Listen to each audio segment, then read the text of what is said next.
Bismillahirrahmanirrahim. Assalamualaikum warahmatullahi wabarakatuh.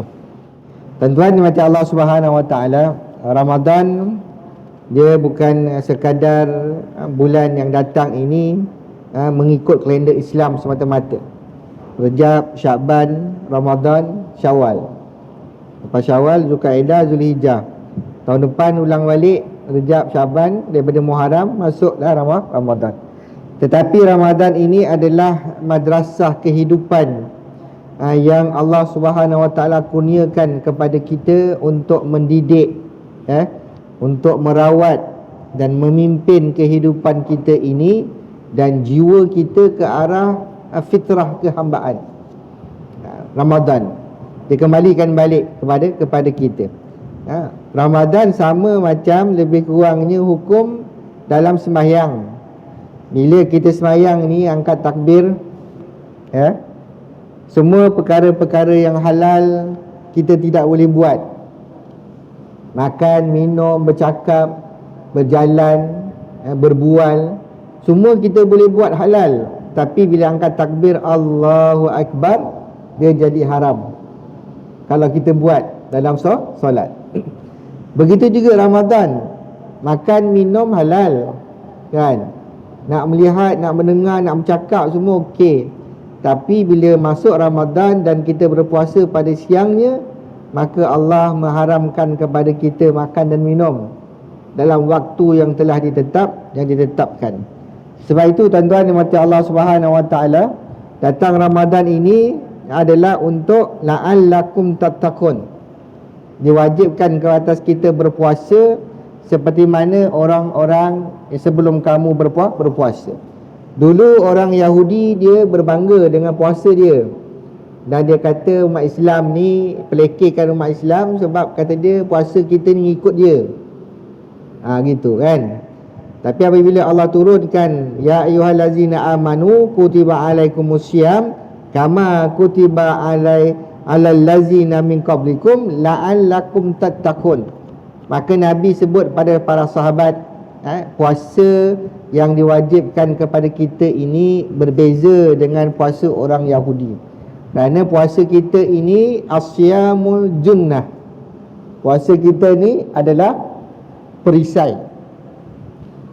Puasa kita ni adalah perisai, kata Nabi SAW dalam hadis yang panjang. Maka perisai ini junnah. Dalam, kalau kita tengok kalimah-kalimah bahasa Arab ni tuan-tuan, junnah ni jim nun ta, kan? Dia sama dengan jannah, dia sama dengan jinnah. Begitu. Kalimah huruf yang sama.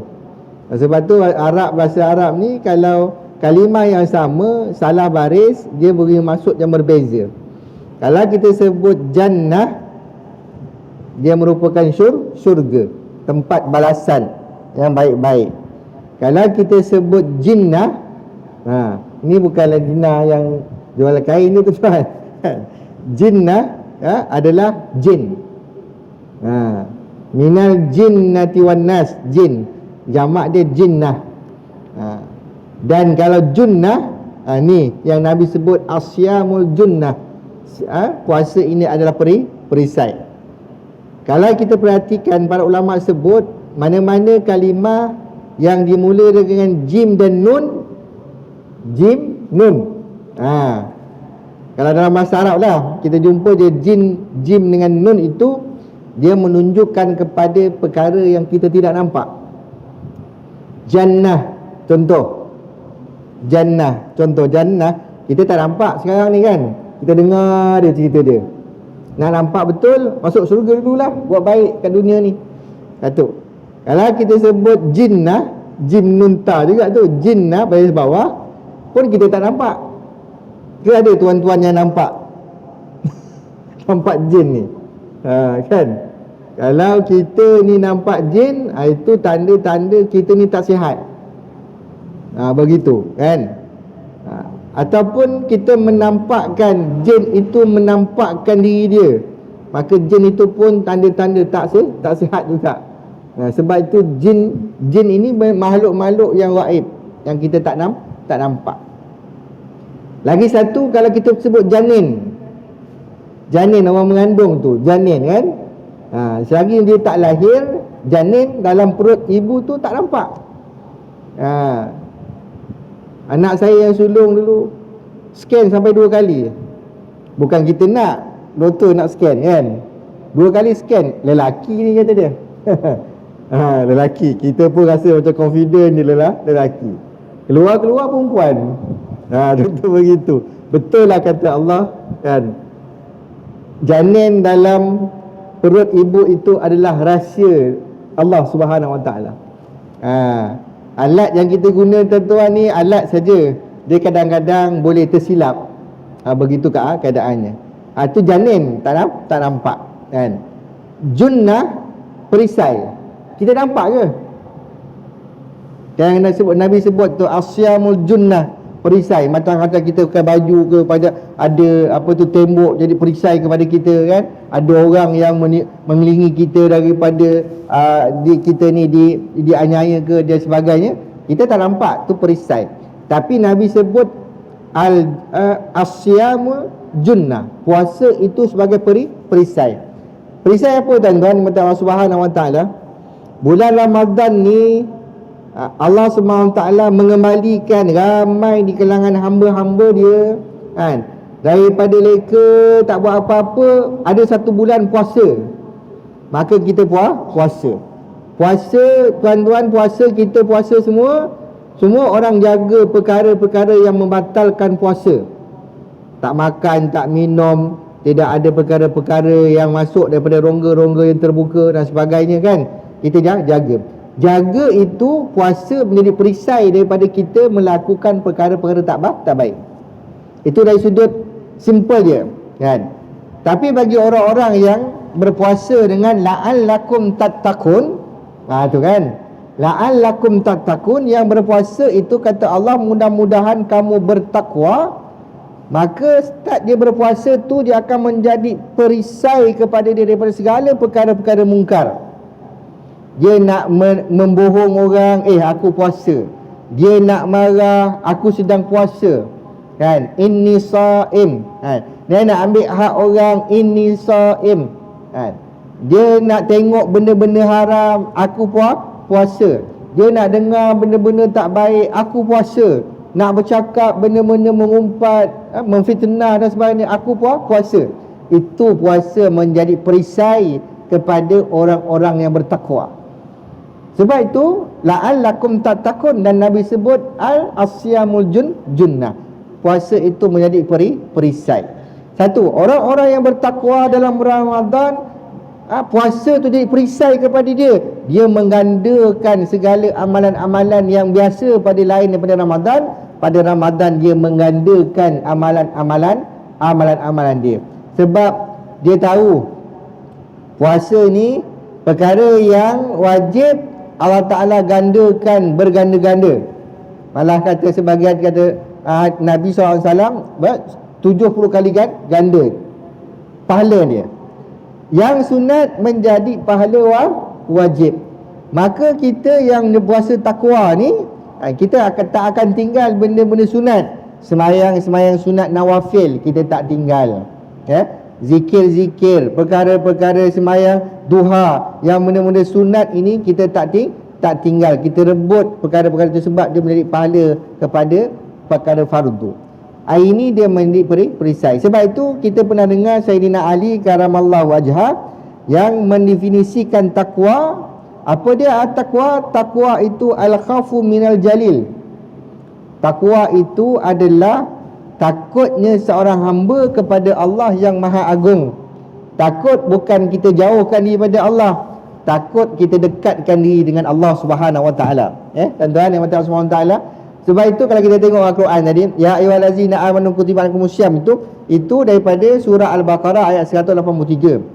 Dia tengok 184 cerita tentang fiqh puasa. Kemudian 185 syahrul ramadhana unzila fihil Quran, baru nyatakan bahawa Al-Quran turun dalam bulan Ramadan. Kemudian bawah sekali ayat tu Allah Ta'ala sebut apa? Wa iza sa'alaka ibadi anni fa inni qarib. Kenapa Allah Ta'ala sebut itu dalam cerita dalam Ramadan itu? Kata Allah, wahai Muhammad, sekiranya hamba aku bertanya tentang aku, katakan pada mereka aku ini dekat. Fa inni qarib. Maka Allah Ta'ala jadikan Ramadan untuk peluang kita menghampirkan diri kepada Allah Subhanahu Wa Ta'ala. Itu yang saya sebut tadi, fitrah kehambaan. Fitrah kehambaan ni memang kita nak dekat dengan Allah, kita rasa tenang, kita rasa lapang, kita rasa sejahtera. Maka Allah datang, kata Allah, siapa yang tadi tenang aku, katakan pada mereka aku ni qarib. Qarib itu rapat. Masa inilah peluang bulan Ramadan yang kita nak merapatkan diri kita dengan Allah Subhanahu Wa Taala. Rapat ke tak rapat ke, dekat ke jauh, yang rasa kita. Yang rasa kita. Kita tak boleh kata Pak Imam, Pak Atan, Pak Ahmad kan. Ini jauh dengan Allah, tak boleh. Yang rasa kita. Saya rasa, tuan-tuan semua akan rasa Ramadan ni dengan sebelum sekarang ni, sebelum Ramadan, masuk Ramadan 2-3 hari ni kan, macam mana rasa kita dengan Allah SWT, dekat ke jauh. Fa inni qarib ujibu da'watad da'i iza da'an. Kata Allah, aku akan perkenankan kepada siapa di kalangan hamba-hambaku yang meminta. Yang meminta. Sebab itu bulan Ramadan, bulan yang Allah gandakan pahala, bulan yang Allah perkenankan doa, bulan yang Allah ampunkan dosa, bulan yang siangnya siam, malamnya qiyam. Ini bulan Ramadan. Tuan-tuan, ini yang kita kena rebut ni. Datangkan kita punya semangat kita ini untuk Ramadan ni. Saya tanya tuan-tuan lah kan. Kita bagaimana rasa kita ni? Tuan-tuan jawab sendiri tahu, saya tanya dia. Jangan jawab dengan saya. Apa perasaan kita ni nak sambut Ramadan ni? Malam ni malam 28 ni. Esok Isnin 28, Selasa 29, Rabu 30. Kalau ikut kalender, cukup Syakban ni 30 hari bulan. Maka Rabu malam Khamis kita akan masuk kepada 1 Ramadan. Berapa hari lagi? Boleh tak kita rasa macam mana kita rasa nak pergi haji kali pertama, macam mana rasa kita nak pergi umrah kali pertama? Kan? Orang nak pergi haji kali pertama ni, dia mengira hari. Macam orang nak kahwin. Kan? Orang nak nikah, orang bujang nak kahwin. Kalau orang duda nak kahwin lagi tak rasa sangat. Orang bujang nak kahwin ni kan, nak nikahnya bulan 12, bulan 5 dah selak kalender. Bila tarik nak nikah ni kan, selak kalender dah bulan 6. Lama lagi dia rasa bulan 12, bulan 7, bulan 8, sampai bulan 10, dah patut dekat je dengan nak kahwin ni kan. Boleh tak kita rasa kita dah sambut Ramadan macam tu? Ini 4 hari lagi ni. Besok tinggal 3, 2, 1. Tuan-tuan kan, ini belum masuk Ramadan ni, maghrib tadi dah benda tentu lah. Itu saya rasa bukan orang cer yang bakar tu. Ini yang masalah kita tuan-tuan kan. Orang sambut raya Cina bakar mercun tengah malam, lepas pukul 12 malam.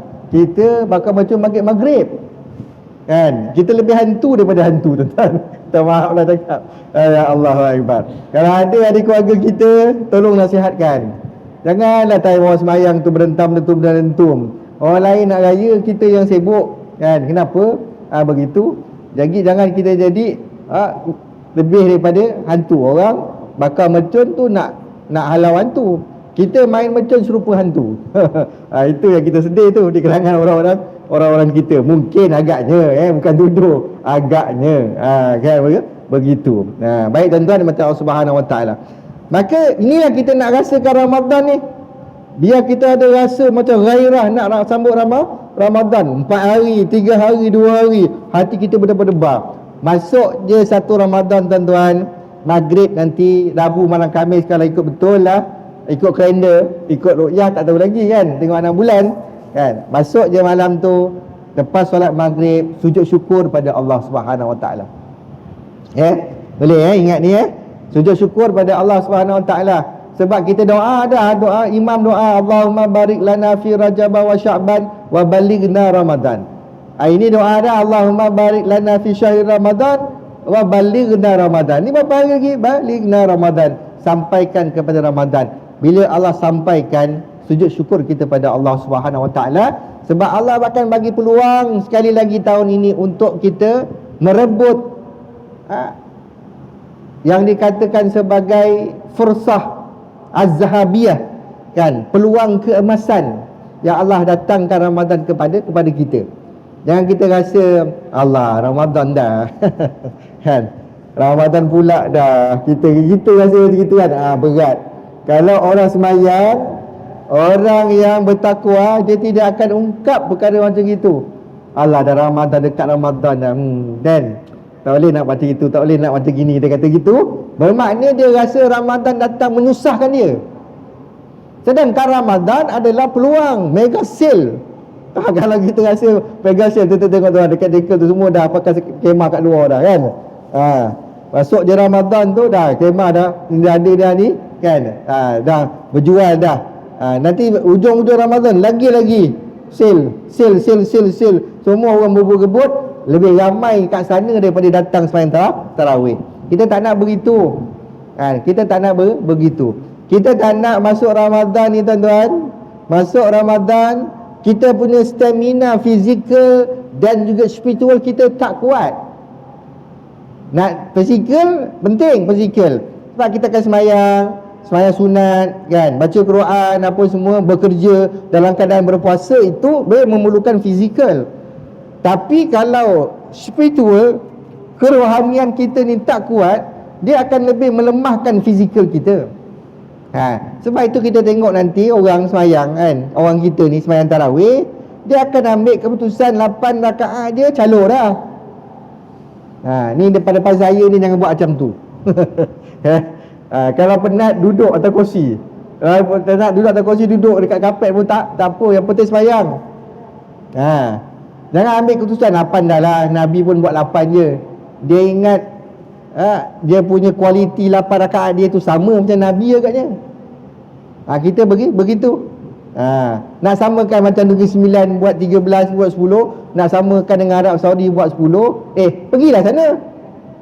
Kalau saya lah kan, pergilah sana. Kat Johor ni 20, 3 witir selesai kan, 20 dan 3 witir.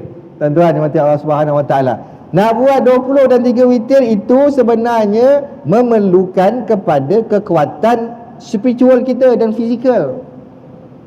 Allahu Akbar. Sabar ni, imam nak baca sampai 20 rakaat ni, sabar tuan-tuan. Kita boleh sabar 13 jam puasa ni. Ulat Allah uji kita dengan cuaca agak panas sekarang ni kan, boleh tahan, sabar. Takkan dah 1 jam suku, 1 jam. Kalau masjid kita ni pukul 10 minit dah selesai dah, saya rasa 10 suku paling lewat pun dah selesai. 1 jam lebih sikit saja daripada lepas isyak itu untuk kita bertarawih. Kalau kita tak jinak hati kita dengan masjid, kita akan rasa 1 jam tu ya Allah lamanya tuan-tuan. Padahal tengok bola depan TV 90 minit. Itu kalau tak ada masa tambahan. Kalau ada masa tambahan, kita rancak lagi tengok depan TV, tak terasa 90 minit tu lama kan. Ni konsert hari tu, ada konsert Putri Intim kan, dekat mana dia buat itu, konsert tu 4 jam. Walaupun konsert tu Islamik punya konsert kan, tapi orang datang minat tu tak terasa lama 4 jam tu. Tak terasa lama. Cuba dia suruh sembahyang tarawih 4 jam kan, cabut lah, lengah lutut lah, dia kata macam-macam. Tak apalah tuan-tuan, itu masing-masing punya keadaan. Kita beri nasihat kan, kita beri nasihat.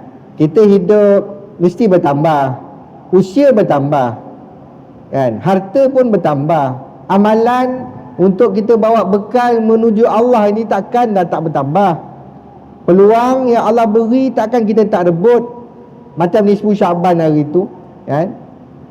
Saya nak baca dengan tuan-tuan satu hadis Nabi. Saya teringat ini dalam 11 Februari hari tu tuan-tuan, berlaku benda satu tragis dekat Mesir. Dekat Mesir. Mungkin tuan-tuan mungkin dah tengok dah kat YouTube ke ataupun dekat TikTok, wallahualam lah. Mungkin dah keluar agaknya kan. Cerita dekat ni, kisah pada 11 Februari yang lepas, seorang pemuda dijatuhkan hukuman gantung sampai mati. Pemuda ini seorang graduan daripada Universiti Azhar. Lepasan Azhar ni tuan-tuan, kalau Arab, negara Arab lah, kalau dia duduk warga negara Mesir, paling tidak pun 30 juzuk dia hafal Quran. Sebab silibus dia begitu. Kita yang wafidin ni, yang luar daripada Mesir kan, zaman saya dulu 8 juzuk.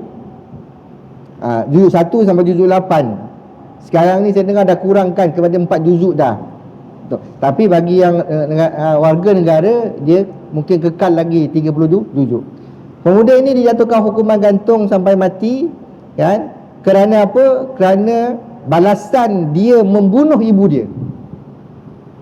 Membunuh ibu dia. Dia mencekik ibu dia tu sampai ibu dia mati. Kemudian dia sorokkan jasad ibu dia dalam lubang kat belakang rumah dia. Begitulah lebih kurang. Kalau tak silap saya begitu. Tetapi dijumpai, dapat dikesan. Hanyalah kerana apa? Kerana mak dia tidak merestui untuk dia berkahwin dengan seorang perempuan yang perempuan itu bukan jenis orang yang mutadayyinah, perempuan yang baik. Begitu. Sampai mak dia merayu suruh lepaskan daripada usaha dia nak membunuh mak dia tu. Lepaskanlah ibu, wahai anak, ibu akan ikuti apa kehendak kamu.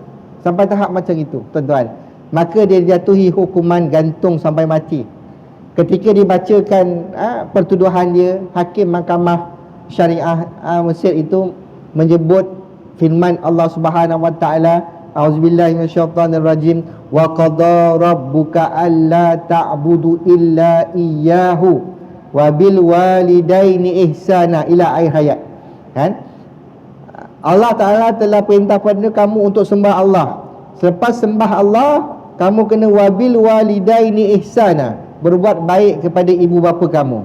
Kan? Sekiranya ibu bapa kamu imma yablughannakal indaka kibara ahaduhuma au kilahuma fala taqul lahumā uffin wala tanharhuma wa qul lahumā qawlan karima. Sekiranya ibu bapa kamu hidup bersama kamu ataupun salah seorang daripadanya masih tua, jangan sekali-kali kamu mengatakan uffin kepada ibu bapa kamu, dan berkatalah pada mereka wa qul lahumā qawlan karima. Ayat ni dibacakan di depan pemuda tadi, nak mengisahkan, wahai pemuda, orang balasan yang kamu terima dari gantung ini, kisah membunuh ibu kamu, tidak akan setara dan setimpal dengan dosa kamu membunuh ibu kamu. Tu hakim sebut macam tu. Ibu kamu yang mengandungkan kamu 9 bulan, yang membesar melahirkan kamu, menyusukan kamu, memangku kamu, dan kamu lena di atas ribaan ibu kamu, segala-galanya kamu tidak akan dapat membalas segala jasa kamu dengan dosa kamu membunuh ibu kamu ini. Ini tuan-tuan, saya buat cerita ni rasa terharu sebab dengar itu hakim membacakan pertuduhan dia tu, kita rasa sebab bagaimana seorang anak yang ada pendidikan agama, sampai hakim tu kata, syaitan manakah yang sedang menghantui kamu sehingga kamu sanggup membunuh ibu kamu sendiri. Begitu. Ini hadis Nabi SAW. Kita ambil peluang sekejap ni tuan-tuan, Allah Subhanahu wa taala, sebelum masuk isyak ni kan, yang kita pernah dengar, yang Nabi naik mimbar, Nabi sebut amin, naik mimbar amin, naik mimbar amin. Saya tak bacakan dia punya matan dia, kita mengejar masa nak isyak ni tuan-tuan kan. Maka Nabi SAW sebut kepada kita dalam hadis daripada Abu Hurairah radhiyallahu anhu, hadis sahih ini, kata Nabi SAW kan, Allah telah melaknat seorang hamba yang dia melalui Ramadan tetapi tidak diampunkan dosanya. Nabi kata amin. Allah melaknat seorang hamba yang apabila masuknya Ramadan, datangnya Ramadan dilaluinya tetapi tidak diampunkan dosanya. Ini yang Allah datangkan di 10 Syaban, malam yang penuh Allah Ta'ala makbulkan doa. Dengan syarat di 10 Syaban tu orang berdoa, semua Allah akan ampunkan dosa dia, dengan kecuali 2. Yang pertama, orang yang syirikkan Allah. Yang kedua, orang yang mengekalkan permusuhan. Ni tuan-tuan, ini Ramadan datang tapi Allah tak ampunkan dosa dia, waliyazubillah. Sebab orang Allah tak akan ampun dosa ke dia tu, yang pertama tadi, kemungkinan dia ini adalah penanggung dosa-dosa besar, mensyirikkan Allah Ta'ala. Yang kedua, dia derhaka pada mak bapak dia. Yang ketiga, dia mengekalkan permusuhan sesama makhluk. Kalau ada dalam masjid ni, kita semayang sama-sama, tapi bila berjumpa paling muka tak nak bersalam, tak nak bertegur, kan? Ada adik-beradik putus silaturahim pasal hanya tanah sekangkang kera, putus saudara, kan? Ada jiran sebelah rumah tidak bertegur siapa, bergaduh hanya kerana seekor kucing yang berak ke halaman rumah dia, kan? Kalau ini semua berlaku, ada orang tak bertegur siapa hanya sebab berlainan ideologi politik. Ini berlaku dekat masyarakat kita. Orang-orang yang mengekalkan permusuhan ni jangan pandang ringan. Walaupun dia menangis satu baldi air mata dia sekalipun, bila dia mengekalkan permusuhan, Allah tak ampunkan dosa dia. Ni tuan-tuan, hadis tu hadis yang Nabi sebut dalam nisfu Sya'ban. Datang Ramadan, kalau Allah tak ampunkan dosa dia juga, kan, Allah laknat orang itu. Itu yang Nabi sebut dalam yang pertama. Yang kedua, Allah melaknat seorang hamba yang mengetahui kedua orang tuanya masih hidup, atau salah seorang daripada keduanya ada, tetapi tidak menjadikan dia masuk dalam syurga Allah Subhanahu Wa Taala. Ini yang kedua. Mak bapak dia ada, atau salah seorang daripada ni ada, tetapi tidak menjadi asbab untuk dia masuk syurga Allah Subhanahu Wa Taala. Nama dia anak derhaka. Dua. Yang ketiga, Nabi kata Allah melaknat seorang hamba yang ketika mana nama Nabi disebut, Nabi Muhammad sallallahu alaihi wasallam, dia tidak berselawat kepada Nabi sallallahu alaihi wasallam. Ni tiga benda ni. Selalu orang baca hadis ini bila nak menjelang Ramadan, sebab ada satu tanda Ramadan. Siapa yang datang Ramadan, hamba ni sampai masuk Ramadan, melalui Ramadan, tetapi tidak diampunkan dosa dia, Allah laknat orang ini. Ini Ramadan. Yang kedua tadi yang saya buat cerita tadi, yang baru berlaku 11 Februari yang lepas di Mesir, anak membunuh mak, kan? Ni kat Sabah baru-baru ni, seorang usia 71 tahun membunuh tunang dia, mengerat, kan? Masuk dalam beg, buang. Apalah manusia sekarang ni tuan-tuan, hilang pertimbangan. Begitu. Manusia tu 71 tahun tu kan? Itu mungkin sama orang. Ini anak kepada mak. Yang ketiga, Nabi ingat pada kita, kalau disebut nama aku, Allahumma salli ala Sayyidina Muhammad, Nabi Muhammad sallallahu alaihi wasallam, maka kewajipan kita adalah menyambut, berselawat ke atas Nabi sallallahu alaihi wasallam. Tuan-tuan dimati Allah Subhanahu wa taala, marilah bersama-sama saya mengambil masa yang singkat ini untuk sama-sama kita memasuki Ramadan dengan meletakkan KPI kita untuk menjadi orang-orang yang bertakwa. Menjadi orang-orang yang bertakwa. Kita nak jadi orang yang kuat di sisi Allah Subhanahu wa taala tanpa menzalimi orang. Kita nak jadi orang yang lemah di sisi Allah, merasai kita ni lemah ya Allah, tapi kita tak meninggi diri pada Allah Subhanahu wa taala. Kita nak jadi orang yang taat pada Allah dalam Ramadan tanpa riak kepada manusia. Inilah Ramadan Allah datangkan pada kita tuan-tuan. Rebut peluang sebelum ada masa 2-3 hari ini, mari sama-sama kita memperbanyakkan istighfar. Mari sama-sama kita memperbanyakkan solat taubat, agar kita masuk ke gerbang Ramadan kita tidak berat dengan dosa. Bila berat dengan dosa, nanti kita berat nak beramal bulan Ramadan, berat nak baca Al-Quran, berat nak berzikir, berat nak berselawat, berat nak bertarawih, berat nak berqiyam dalam bulan Ramadan. Lagi satu, berat nak bersedekah bulan Ramadan. Maka apabila dia berat, itu bukan tanda kita apa, tapi itu tanda kita berdosa, sedang menanggung dosa. Maka Ramadan kita jadikan, kalau kita macam ni saya sebut sebelum ni tuan-tuan, ambil sikit masa sikit tuan-tuan. Kalau kita tak boleh nak baca Quran dengan baik, jangan langsung tak baca. Kerana apa? Takkan di kalangan kita ni tak boleh baca Fatihah. Takkan di kalangan kita ni tak boleh baca Qul Huwallahu Ahad. Takkan di kalangan kita ni tak boleh baca Inna A'tayna. Tu paling pendek, ayat 3 je, ayat saja, kan? Itu semua adalah ayat Al-Quran. Maka bulan Ramadan, kalau tuan-tuan tak boleh nak baca Al-Quran, bukan sebab tak pandai. Saya ni dah tua ustaz, kan? Mata ni dah kabur dah, tengok huruf besar kecil, nak baca Quran tu, kan? Baru baca satu muka, huruf-huruf tu dah kembang kuncup, dah tak tahan dah. Tak apa. Kan, jangan paksa diri tempat mata kita dah macam itu keadaannya, mata pun dah uzur, tapi takkan kita tak boleh baca qul huwallah. Bismillahirrahmanirrahim, pegang tasbih qul huwallahu ahad 100 kali. Takkan tak boleh. Ada orang Ramadan dia baca Fatihah satu hari 100 kali. Bismillahirrahmanirrahim, alhamdulillahirabbil alamin waladdallin, amin.